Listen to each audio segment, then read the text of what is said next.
High, সকলকে শুভ রথযাত্রা।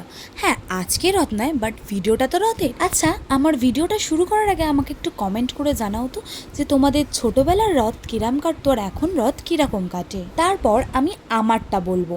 তো প্রথমত এটা হচ্ছে আমার পুপায়ের প্রথম রথ। তোমরা যারা যারা আমার আগের ভিডিওটা দেখেছো তারা জানো আমি আমার পুপায়ের জন্য এই ছোট্ট পুচকু রথটা কিনে এনেছি, আর আমার বোনজির জন্য এই রথটা আমি সাজিয়ে দিয়েছিলাম।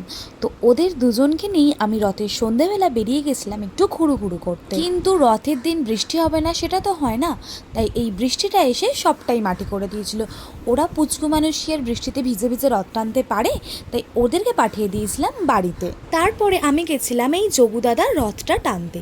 আগের বছর থেকে আমি এই আন্টিদের সাথে রথ টানতে বেরোচ্ছি। এই রথটা না আমাদের ছোটবেলার একটা ইমোশন। এখনকার বাচ্চারা ফোনে ঢুকে গিয়ে এসব কিছু বোঝেই না।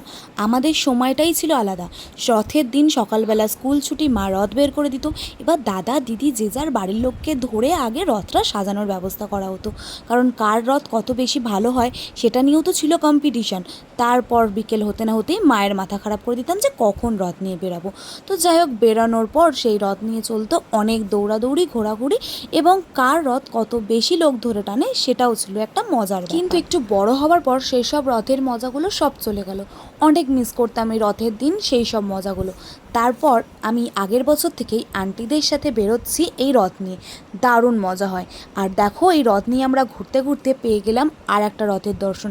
এটা হচ্ছে আমাদের এখানকার বেহালা ম্যান্টনের ইস্কনের রথ। সেই রথেরও দর্শন পেলাম। জগন্নাথ দাদাকে তার মাসির বাড়িতে রেখে আমরা পেয়ে গেলাম ভোগ।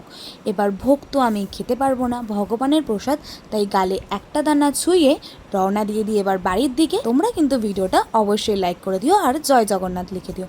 দেখা হচ্ছে পরের ভিডিওতে, ততক্ষণের জন্য টাটা।